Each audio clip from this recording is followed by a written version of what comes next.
Thank you very much. It is great to be here. Cracking the Code is about political persuasion, and obviously, but there are large issues that's really the tool toward, as opposed to that being the ultimate goal. And so I'd like to, kind of on the fly retitle this, Saving the World Through Political Persuasion, and understanding the situation, what's really going on here right now and what we have to do in order to bring about real and meaningful and lasting change. And make no mistake about it, that is what has to happen. We must have real and lasting and meaningful change in this country, in this world. It was just reported last week that since 1960, that 30% of all the wild animals on Earth have vanished. Almost a third of all the wild animals. We're seeing a rate of both loss of biomass, highly complex biomass, and a loss of species that has not been seen arguably for 90 million years. That Richard Leakey wrote a book called The Sixth Extinction, suggesting that we are now in the midst, and this was 5, 6, 7 years ago that he wrote this book, that we're now in the midst of an extinction that rivals that caused the loss of the dinosaurs. It's very real. I was 2 weeks ago, or no, it's longer than that now, it's about a month and a half ago, I was in Darfur. I did my radio show live by satellite phone from southern Sudan on the border with Darfur, in a community of what was a town of 8,000 people, that Gok Machar, which is now a refugee community of 45,000 people, 300 miles from the nearest road, from the nearest electricity. Just imagine, no roads, no electricity. 45,000 people, no food. All the food was being brought in by air, and one well that it was hand pumped and that was running 24/7. In the last 24 hours, just in the last 24 hours, roughly 50 to 60,000 people have died just of starvation around the world. More or less 35 to 40,000 of them were children.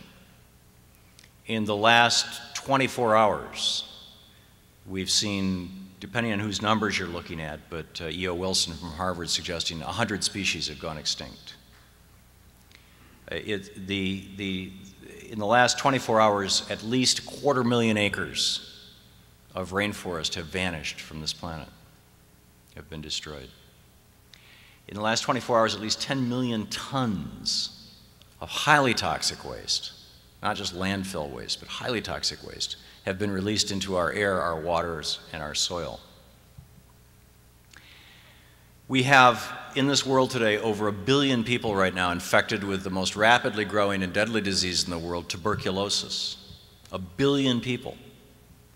Keep in mind that when Jefferson and Adams and Madison and company presented the Declaration of Independence in 1776, there were not yet 1 billion people on the entire planet. And yet today, that's how many people have just tuberculosis. In fact, when we look at this explosion, there's this story that we tell ourselves about this explosion of population that has a mathematical truth in it and is wrapped in a cultural lie. The truth is that from 165,000 years ago, the oldest fully human, modern human fossils that have been found, from 165,000 years ago up until about 10,000 years ago, the human population around the world was fairly stable at somewhere between 20 and 50 million people, and slowly began to increase with the agricultural revolution about 10,000 years ago as people started doing intensive farming rather than just hunting and gathering. And over that next 10,000 years went from around 25 million, more or less, 40 million, 100 million, arguably, to around 250 million, 250 million people at the time of Christ, 2,000 years ago. We hit 500 million about 1,000 years ago during the Crusades. There were 500 million people on the earth. And by that time, we'd started getting, or at least some of us, had started getting quite efficient at using ancient sunlight captured by plants millions of years ago, most of it during the Carboniferous period, 3 to 500 million years ago.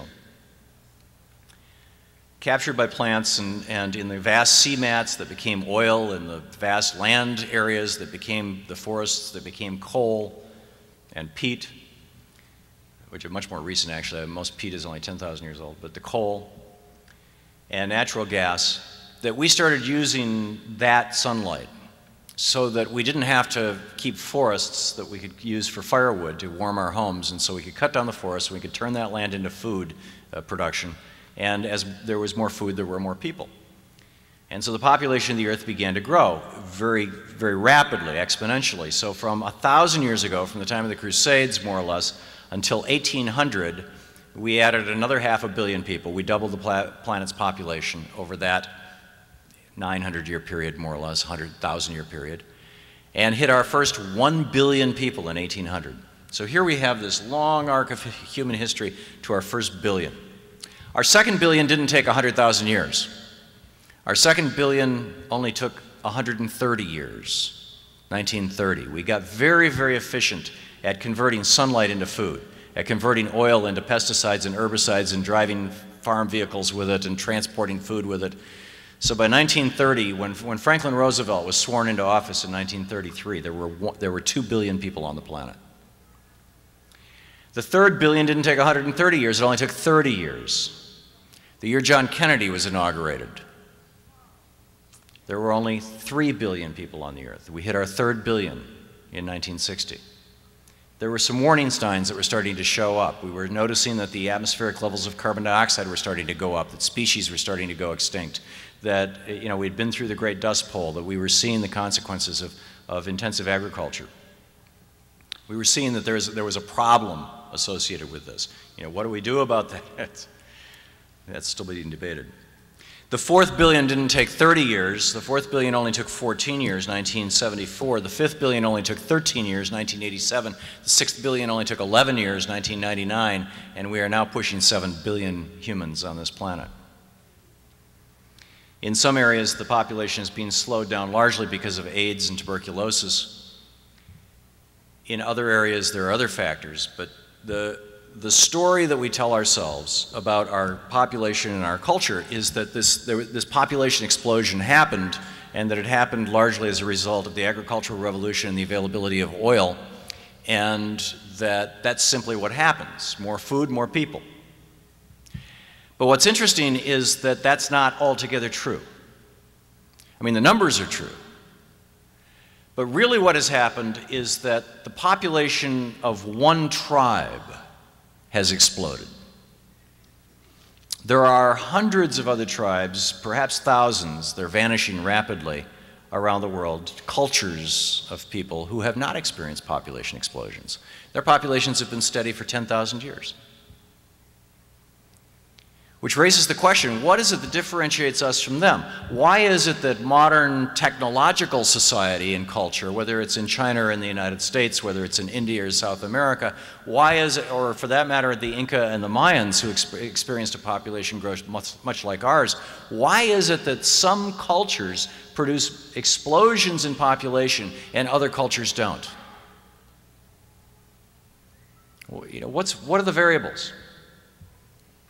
We live in a salvationist culture, a culture that says something's going to save us. Maybe it's us, but ultimately something's going to save us. And the two primary salvationist theories about what stabilizes population have to do with economics and technology.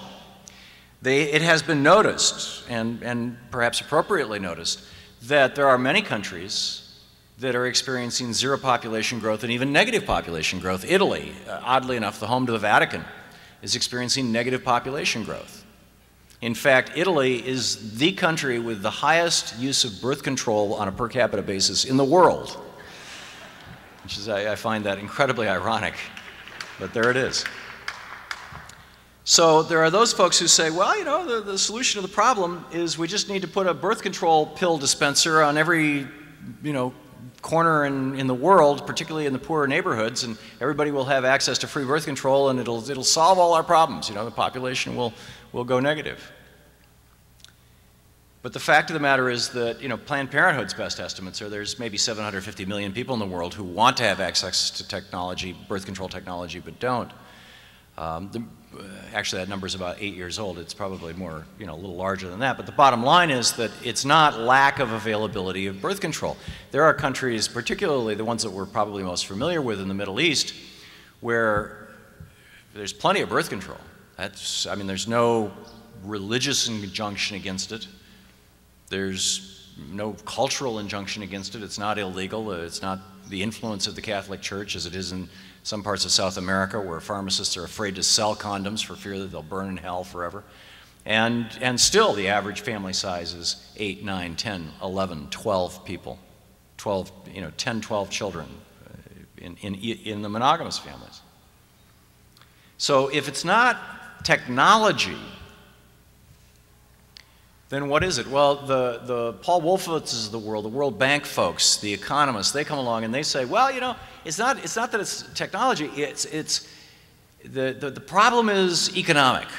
If you look at the countries that have zero population growth, you see Sweden and Denmark and Norway and Italy and Germany and at least if you count out the immigrants, and the United States for that matter, zero population growth, when you set aside immigrant populations, it must be economic. It must be that when you have a strong middle class, that's going to cause people to have fewer children, to have a better lifestyle and all this kind of thing. And there's this whole elaborate theory that goes along with it. And that must be it. And so the solution is to run around the world and convert every country in the world into an economy that looks identical to that of the United States. You know, and you know, it sounds nice. The problem is that if we're pushing 7 billion people in the world. If every person in the world, and keep in mind, I mean, about half the world's population lives on less than $10 a day. You've got 2 billion people in the world who don't have access to clean water and sanitation. If every person on the planet was living the lifestyle of an Appalachian family of 4 at $14,400 a year at the poverty threshold, it would require 4 planet Earths to provide the natural resources just to make all this stuff necessary for that standard of living. It's physically not possible. Plus, it doesn't work. Because again, we can look at countries in the Middle East where people get $40,000 a year simply for being citizens out of the oil revenue from some of the countries in the Gulf states, and still they're having 12 children. It's not about economics. So what is it? Well, some very thoughtful people have done some really good research over the years, and the one thing that they find over and over and over again was actually first identified in the popular literature of the United States in Thomas Jefferson's Notes on Virginia. Jefferson's father was a surveyor. He died when Jefferson was about 14 or 15, but from the time he was 7 years old until the time his father died, Peter Jefferson, he used to go with him on these sometimes week-long journeys to survey the lands of Virginia. He's a map maker and surveyor, and his father was fluent in several of the Native American languages, and his son, Thomas Jefferson, got to know many of the Native American communities around there. And his Notes on Virginia, he writes about how the people who we know of as the Iroquois Confederacy, one of the tribes of the Iroquois Confederacy, how they considered it, they looked at the European women who had come over from Europe and were settling in Virginia and were having 6 and 7 and 8 and 9 and 10 children, and they referred to them derisively as cows, as domesticated animals, because they thought it was bad form to have a child more than once every 7 years. And the Iroquois just didn't have a child more than once every 7 years. They didn't have access to high technology, and they didn't have the economy. But they also didn't have a population explosion. They had figured out how to live in stability with their environment for 10,000 years. In fact, Ben Franklin, when he was introducing the Iroquois, there was 34 members of the Iroquois Confederacy who came to the Constitutional Convention in 1787. And they were there in part because part of our Constitution is based on the Iroquois Confederacy as advisors, and they were there to also offer a spiritual blessing. They stayed for the first 2 weeks. But the first day, Ben Franklin got up and introduced them. And he said, and he didn't mean this in a way that was a put-down, this is simply the language that they used at the time. He said, as he was introducing them, he said, if 5 nations of ignorant savages have been able to forge a union which has survived in peace for 1,000 years, then certainly 13 colonies of educated Englishmen can do the same. Well, what the Iroquois knew that we didn't was that there were 2 groups among them. One group that was very interested in the security of the 7th generation, of the future generations. It was written into the Iroquois Confederacy that all decisions made had to be made in the context of their impact 7 generations down the road. And if you couldn't demonstrate that that would be a positive impact, then no decision was taken. And there was one group among them who was most interested in that, and there was one group among them who wasn't all that interested in that. They were more concerned with strutting around and being proud and showing off and whatnot. And the group that was interested among them in that 7th generation, was the women. In the Iroquois, in 5 of the 6 nations of the Iroquois Confederacy, only women could vote. And what they found, what the modern sociologists have found, is that in those cultures where women have relatively equal power to men, and there are virtually no fully developed modern cultures, perhaps Iceland, but very few, where it's actually even hit parity, but there's some threshold there. In those cultures where the power of women gets close to that of men, there's a flip that happens, and it'll very often happen in a single generation, where the population growth goes to 0, where another population goes to replacement and no more. And it's regardless of access to technology, and it's regardless of access to wealth. So in a very real way, you could say that the most powerful movement in the world to stabilize population, to diminish the destruction that we're, to reduce the destruction, hopefully even reverse the destruction that we're doing to the planet, to bring back some of the animals that are teetering on the edge of extinction, that the most powerful movement for human rights, for civil rights, for the rights of life on this planet is the women's movement. I mean, in a very real way, you could say that that's the case. I mean, that's where it's at. The movement to establish equal rights for women in all cultures all across the world is probably, given that human population is the main driver in virtually every single one of the areas where we see and can identify problems, is probably the most important of all of the cultural issues that we're facing that we need to deal with. So, number 1. These are just some of the stories out of our culture, some that we need to consider. We have this belief that somehow we're different from, we're separated from, we're not a part of, we're not associated with the rest of life. This is another one of our, people refer to the Cartesian worldview. René Descartes, his I think I, therefore I am. It really started with Aristotle. You could argue it started long before that. This idea that somehow humans are separate from all other life on Earth, that we're different from all other life on Earth. I remember my mentor, he's 74 years old now, or 94 years old. He just had his 94th birthday, Gottfried Mueller. And this was 20 years ago. And he's he's not a religious man. He refuses to walk into a church, but he's a spiritual man. And he sent me a fax, in fact. He said, Thomas, I figured out how to look into the eyes of God. He says, remind me to tell you about this next time you're over here. So next time I went over to Germany, I was like, okay, tell me about, this, how do you look into the eyes of God? He says, let's take a walk. So we went on this long walk. There's this path through the forest in Germany. He calls it, it's where he goes to pray. He's hey, Jeremiah, where are you when we need you now? He calls it the Prophet's Way, which is the title of a book that I wrote, mostly about him. And we're walking along, and he says, when you look at somebody's face, what part of their face really tells you what is their soul, what they're thinking, how they're, what's going on? And I said, probably their eyes. And he said, I think so too. He said, and as we were walking, we passed some bushes, and he touched the leaves, and he said, look at the leaves. He said, they're following the sun. He said, the plants, they may not have eyes like we have eyes, but they know where the sun is. He said, there's the eyes here too. And I said, yeah. And he said, I have come to the conclusion, he said, that when you look into the eyes of any living thing, that the consciousness that's everything in the universe is looking back at you.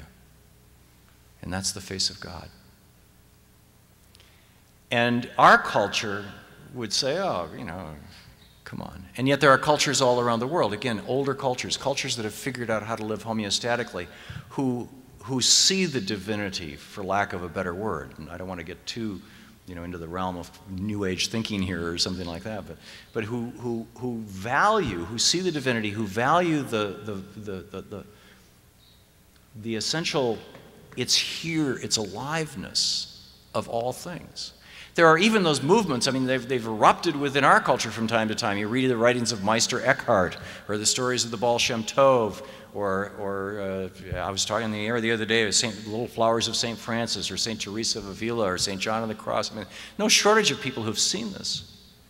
I remember when I was 7 years old, it was probably the first time that I really snapped out of the dream of our culture that is driving this political dialogue, this left-rightness, this whole, frankly and ultimately destructive, I think, meanness, for lack of a better word, that is our political discourse. I was 7 years old. I was out on a summer day. It was actually an outing that our church, this little church down the street from us that I attended, had organized. And it was at a farmer's house. And the kids were out playing, and I was sitting with this old guy. In my mind, he was an old guy. He's probably my age now, right? But in any case, this farmer, and we're sitting here with this little kind of a card table with some lemonade on it between us. And it's so easy for me to remember this now, looking out at Lake Michigan here. He said, I mean, this was just right over here, 30 miles south of Lansing, Michigan. He says, you know, look out at the grass, at the field. You know, there's a couple of acres of grass out there, and there's some wheat and the corn growing on it. He says, look at the grass, look at how green it is. And I was like, yeah.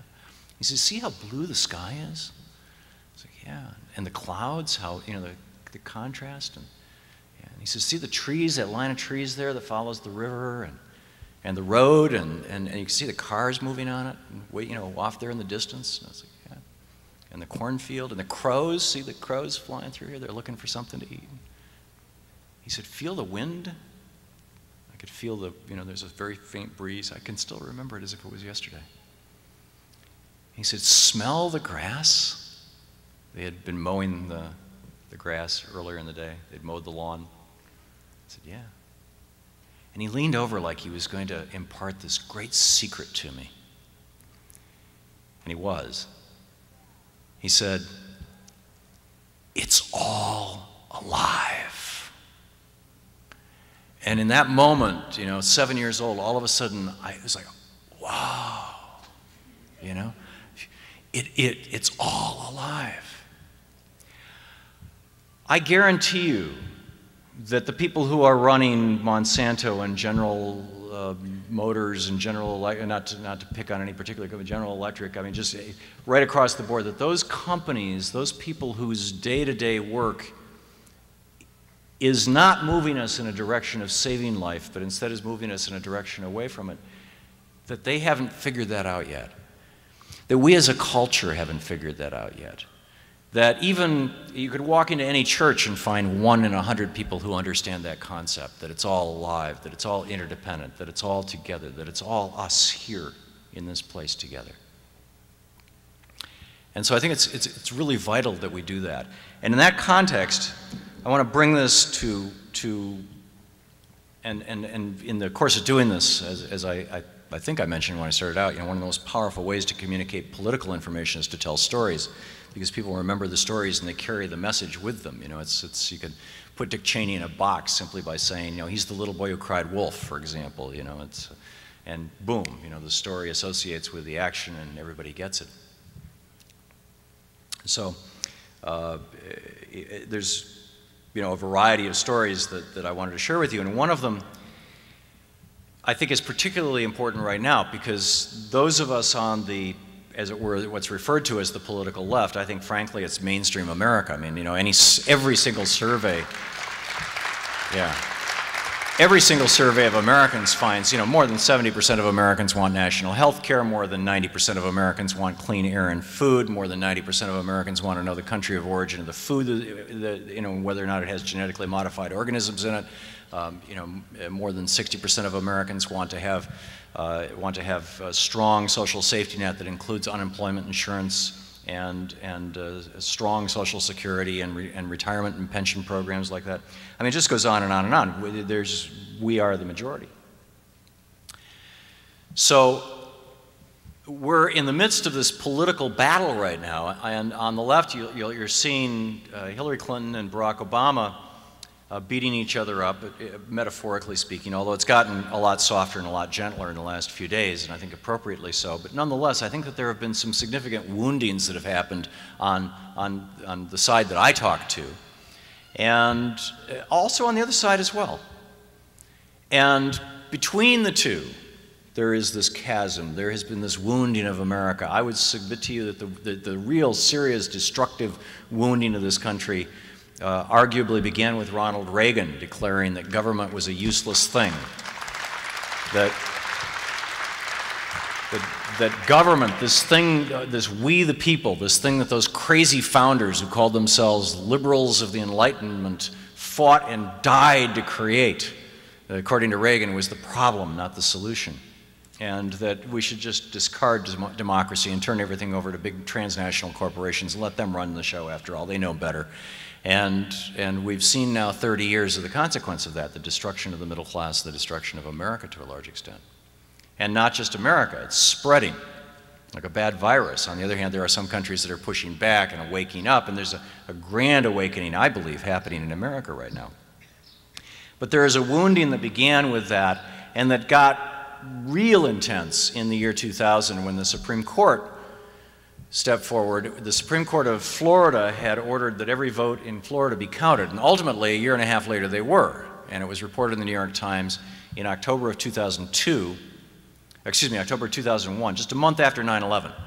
It was reported in the New York Times that they actually counted all the ballots. This newspaper consortium, there was 5 newspapers and news organizations. They actually had truckloads of the things. They counted all the ballots, and by any measure, pimpled chads, dimpled chads, pregnant chads, hanging chads, dorky chads, friendly chads, I don't know, whatever measure you have, Al Gore got more votes than George W. Bush did, if you counted all the votes in the state. And oddly, the New York Times buried that information in the 17th paragraph. The 16 paragraphs prior to that pointed out that if you only recounted the 4 counties in Florida where Gore had originally asked for a recount, he still would have lost. And then in the 17th paragraph, they finally mentioned, but by the way, if you counted every single vote in the state, like the state Supreme Court ordered, Gore would have won and would be president of the United States. And Hal Raines later was asked, why did you bury that in the 17th paragraph, the publisher of the New York Times? And he said, well, 9/11 had just happened, and we didn't want to diminish George Bush's ability to lead the nation through a time of crisis. And I can understand that. I didn't think it was wrong, but I can understand it. But the reality is that when the Supreme Court of Florida said that every vote should count, the Constitution says very clearly, unambiguously, that the states decide how to send their electors to the Electoral College in Washington, D.C. At various times in our history, the states have decided this. The governors have appointed the electors. They've been elected by the House or the Senate of the various states, by the assemblies of the states, by the people of the states. Now, today, in most states, the people do it, but they do it in a variety of ways, in caucuses and primaries and all kinds of things. But, the Constitution simply says it's up to the state.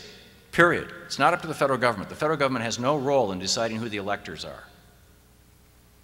And this is why Tom Feeney, the Republican Speaker of the House in Florida, said that even if Al Gore got more votes than George Bush, and it could be proven in Florida, he would still send only Republican electors to Washington, D.C. to give that state to George Bush.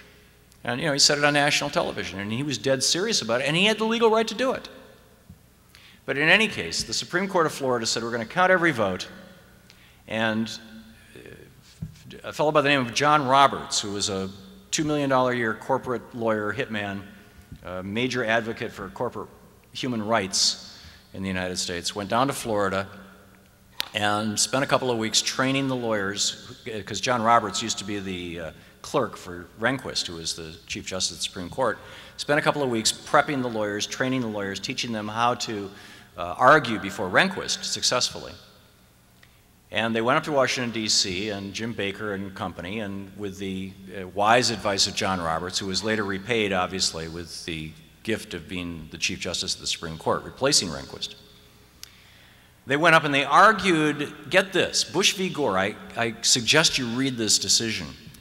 They argued that the plaintiff, George W. Bush, as an individual, as a person, the plaintiff would be irreparably harmed if the order of the Supreme Court of Florida that every vote in the state of Florida be counted were allowed to stand and every vote was counted. Yeah, that was the basis of the lawsuit, Bush v. Gore. You can read it online. Go to, supremecourt.gov. It's right there. And it was such a, and of the 5 justices who voted in favor of this, 3 of them had family members working on the Bush campaign. They should have recused themselves. But they didn't. Scalia, Rehnquist, and Thomas. So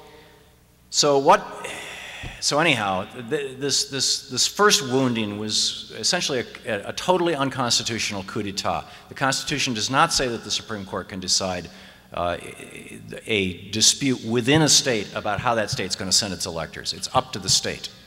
It would have been a battle between Tom Feeney and the Supreme Court of Florida ultimately. That probably would have been decided by Jeb Bush, ironically. And who knows? He probably, with the world of public opinion, if the vote had actually been counted and they'd actually said, well, it looks like Al Gore got the most votes, I don't think Jeb Bush would have been able to say, but still we're going to send Republican electors. So anyhow, that was the first wounding. The second wounding, I think, came in 2004, when just now, there's 3 books out about this, just in the last 6 months, we're seeing now how the vote was stolen in Florida. How it was, and why was it that the election, the exit polls, which were done by the news organizations, I mean, good, solid, serious exit polls that are the gold standard for the planet. I mean, this is how we certified the legitimacy of elections in third world countries all over the world.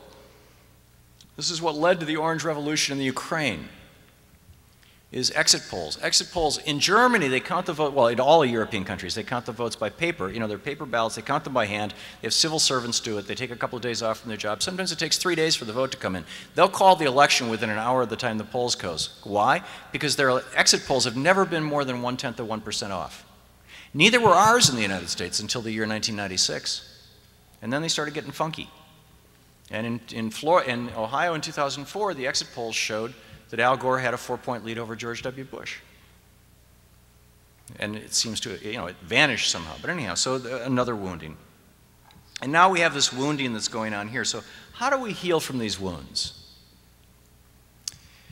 I think, again, there's some considerable wisdom in looking at older cultures that have figured out how to live sustainably. The biggest challenge that we're going to be confronting, really the issue of the Green Festival here, of how do we live sustainably? How do we live on the planet in a way that we can continue to live on the planet without the planet kicking back and saying, no, you can't do that. Because that's, it's awful close to that. Back about 10 years ago, I wrote a bunch of books on attention deficit disorder. I didn't do all of them 10 years ago. Actually, the most recent one was just 2 years ago. But the first one was published in 1992, however long ago that was. And I was doing a lot of public speaking on the topic and conferences and a lot of training for schools and things. I was rostered as a psychotherapist in Vermont and doing consulting work for school districts. And the San Carlos Apache Reservation, 10,000 people in Arizona, San Carlos, Arizona, was having a crisis. They were having 70, 80, 90% in some areas ADHD diagnosis rate among their children in their schools. And the federal doctors, the docs who came in, with the Bureau of Indian Management or whatever it's called, said, put them all on Ritalin. And so they contacted me and John Rady, who's a friend of mine, a professor of medicine at the Harvard Medical School. who wrote, co-authored Driven to Distraction and wrote the foreword to one of my books, ADD Success Stories. And they invited us to come out and spend a couple of weeks there, working with the schools, working with the police, working with the social workers, working with the local therapists. This is a community of 10,000 people that had 500 children in foster care that had maxed out their own internal foster care ability, where unemployment was over 50%. I mean, they were experiencing a crisis at so many different levels. And I spent a couple of weeks there working with them and got to know them, a number of the people there, quite well. And one of them, a fellow by the name of Paul, whose great-great-great-grandfather was Geronimo, actually. Paul invited me about a year later to come back, as I'd been back a couple of times, just as you know, to help out however I could, but mostly to hang out with the people that had become friends. And Paul's best friend's daughter had hit puberty, and there's this puberty ceremony the last 3 days where the young woman is out, you go out, you find a place out in the desert, and she stands with the 4 women that she's chosen as her elders. And a woman can do this 4 times in her life, and then her power is gone. And so this girl, she was like 13, she chose these 4 women from the community, and from sunup, literally from the crack of dawn until sundown, she had to stand up in front of the community, and the community all was standing and dancing with her and dance, and it was not the way that we think of dancing. It was, you know, like this. I mean, literally from sunup until sundown. And we were all doing the same thing in these long lines and singing a song that, a prayer that essentially said, she will have power, she will be wise, she will grow, you know, strong, things like that. Only it was in Apache. And it was a great honor for me to be invited to participate in this. And very often the girl would collapse and the women would kind of massage her, and we'd all, you know, dance for her, and then she'd get back up and dance some more. And I mean, it was really a tough one. One of the women there made the comment to me that, you know, if she makes it through this, she's going to be one strong woman. She will never doubt her abilities in life. I mean, this is her initiation. This is her moment to become a woman. And it was so true.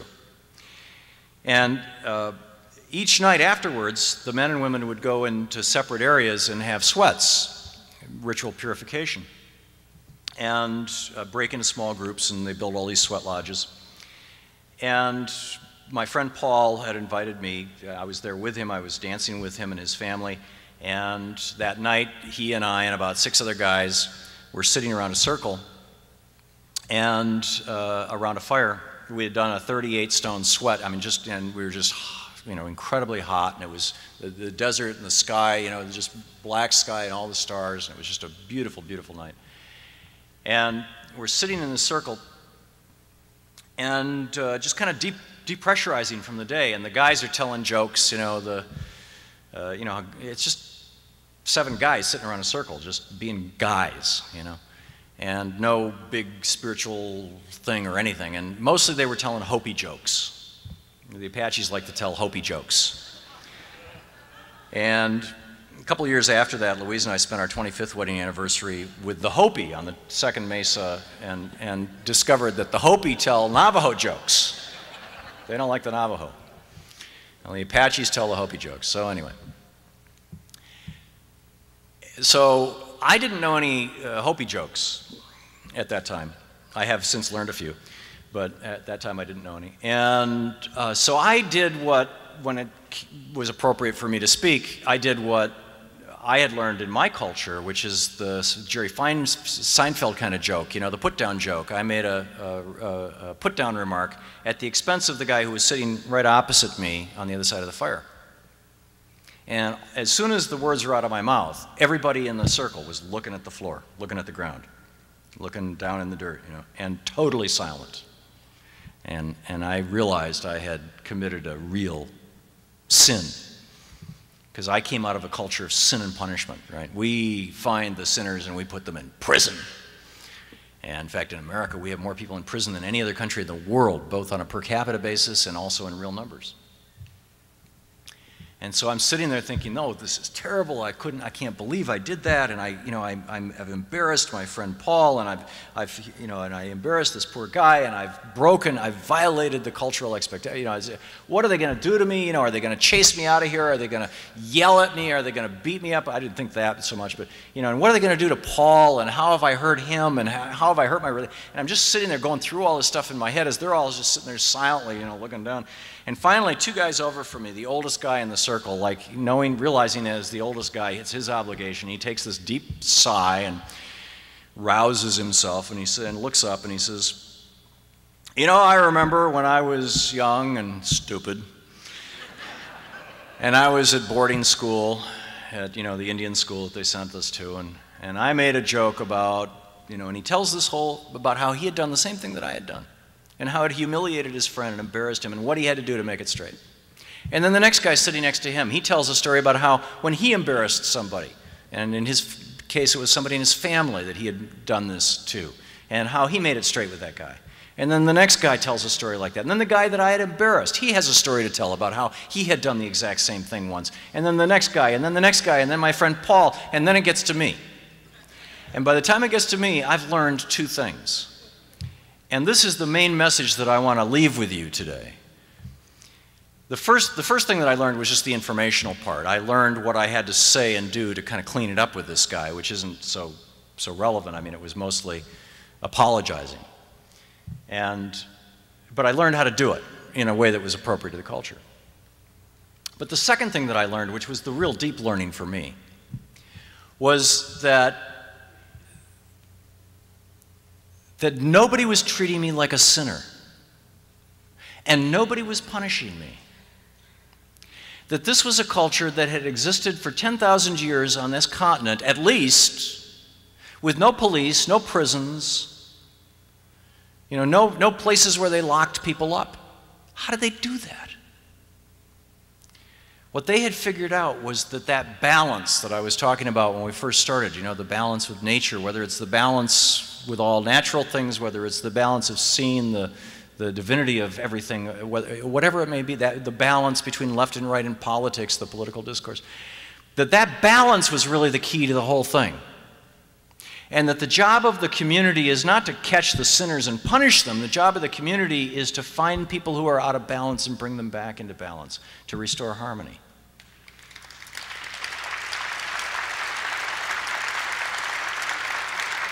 And we're at a moment right now, in the Democratic Party, there is a lot of disharmony. You wouldn't believe the emails I get. If I say the nicest thing, anything even marginally nice about Hillary Clinton, I get all these, okay, I see Mark Green finally got to you, right? No, he didn't. Or if I say something nice about Barack Obama, it's like, oh, you sexist pig, or whatever. I mean, and I'll never listen to your show again. There is a real imbalance that has occurred among Democrats. There's a real imbalance that's occurring in the country. It's about to get worse, by the way. It's running up to November, and the crazies are going to come out of the closet. The swift boaters and the whole bit. It's just going to be really bad.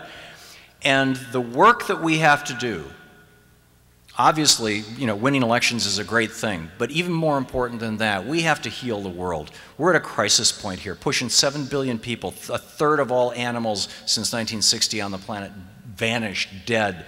We're at a crisis, 1 billion people with tuberculosis. We're at an absolute crisis. We're at a tipping point. Our atmosphere, we're at 385 parts per million of carbon dioxide, and James Hansen 2 weeks ago, the head scientist from NASA, came out and said anything above 350 parts per million and our planet will not be suitable for human life. We are at an absolute crisis, and the solution to it, obviously, there are some forms of healing. I think of impeachment, frankly, as a balancing, not as a punishment. There are forms of healing that may look like punishment, but they're really balance. And I think it's so important that we bring about that balance now, and that we do it in our individual relationships, that we do it in our political relationships, we do it in our media relationships, we do it at the level of party, we do it at the level of nation, we do it at the level of country, we do it at the level of species, right across the board. We have to do it, and it all has to begin with us individually. Tag, you're it. Thanks a lot.